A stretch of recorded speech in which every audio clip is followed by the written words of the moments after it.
আজ একটা খুব গুরুত্বপূর্ণ বিষয় নিয়ে আপনাদের সাথে আলোচনা করব।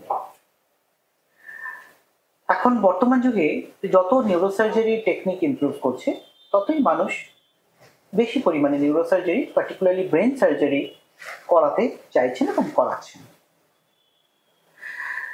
কিন্তু একটা মানুষের ব্রেন সার্জারি হওয়ার পরে অনেক কিছু চেঞ্জ হয়, মানুষটার জীবনে অনেক কিছু পরিবর্তন আসে, এবং সেই পরিবর্তনগুলো থেকে কিভাবে রিকভার করবেন সেটা কিন্তু একটা খুব গুরুত্বপূর্ণ বিষয়। আসুন আজকে সেই বিষয়গুলোই একটু দেখে নিই। পার্টিকুলারলি 4টে বিষয়ে একটু নজর রাখা দরকার। প্রথমত, যার সার্জারি হলো তার নিউট্রিশন বা পুষ্টি, তার ঘুম, তার রিহ্যাবিলিটেশন মানে তাকে আবার ধীরে ধীরে কি করে নর্মাল লাইফে ফিরিয়ে আনা যায় তার প্রচেষ্টা, এবং তার সাইকোলজিক্যাল সাপোর্ট, মানসিক সাপোর্ট। প্রথমে আসি নিউট্রিশন। আমাদের দেশে একটা খুব আমি একটা ট্রেন্ড দেখেছি যে অপারেশন হলো মানেই তারপরে তাকে গুছিয়ে একদম ভালো মতো করে খাওয়ানো হয়, দুধ, ডিম, মাছ, মাংস, কিন্তু অ্যাকচুয়ালি কোনটা তার ব্রেনটাকে সুস্থ করতে লাগে সেটা কিন্তু বেশিরভাগ মানুষই, বেশিরভাগ বাড়ির লোকই খেয়াল করেন না। আসুন দেখে নিই কোন কোন জিনিসটা অপারেশনের পরে খাওয়াটা ভীষণ দরকার। প্রথম কথা হচ্ছে লিন মিট, মানে রেড মিট না, চিকেন বা ফিশ বা ডিমের সাদা, এইগুলো খাওয়াটা, বা যারা ভেজ তাদের ক্ষেত্রে টোফু জাতীয় জিনিস বা পনির জাতীয় জিনিস খাওয়াটা দরকার।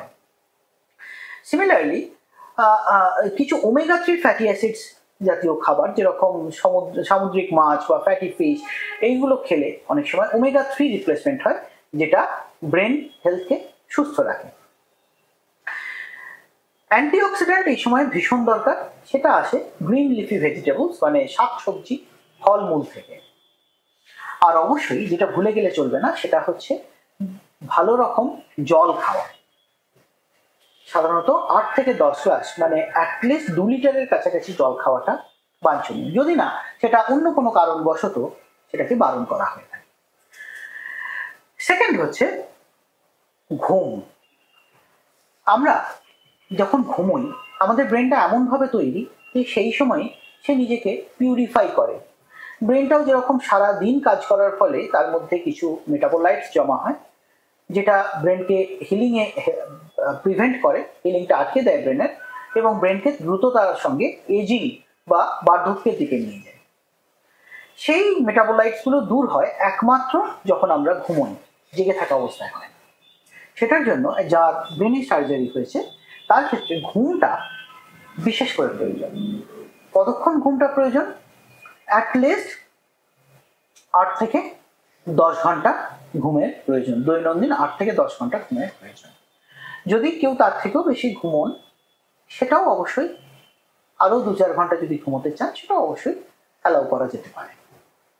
তবে তার বেশি ঘুম যিনি সর্বক্ষণ ঝিমিয়ে আছেন সেক্ষেত্রে ডাক্তারের সঙ্গে পরামর্শ করা উচিত। এরপর আসছি রিহ্যাবিলিটেশন।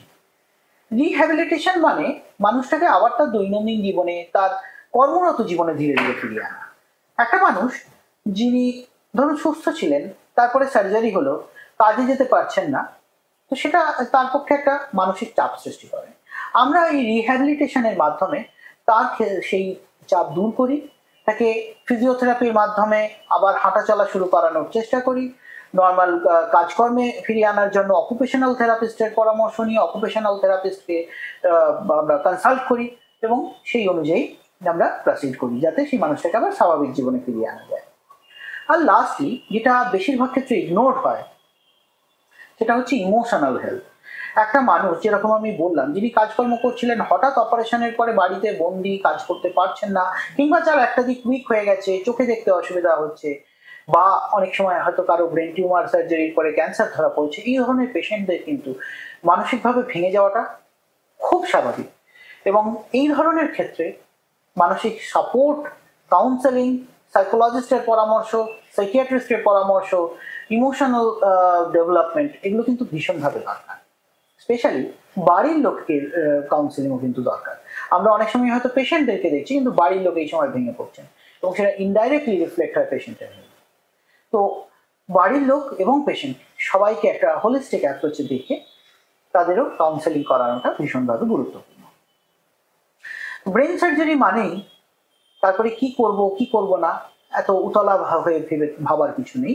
ব্রেন সার্জারি আপনাকে ভালো করে খাবার দিতে হবে, দরকার হলে ডায়েটিশিয়ানের পরামর্শ করতে হবে, পেশেন্টকে ভালো রকম ভাবে ঘুমোতে দিতে হবে, তার প্রপার ফিজিওথেরাপি অকুপেশনাল থেরাপির ব্যবস্থা করতে হবে এবং প্রয়োজন মতো সাইকোলজিস্ট বা সাইকিয়াট্রিস্টের সঙ্গে কথা বলতে হবে। নমস্কার।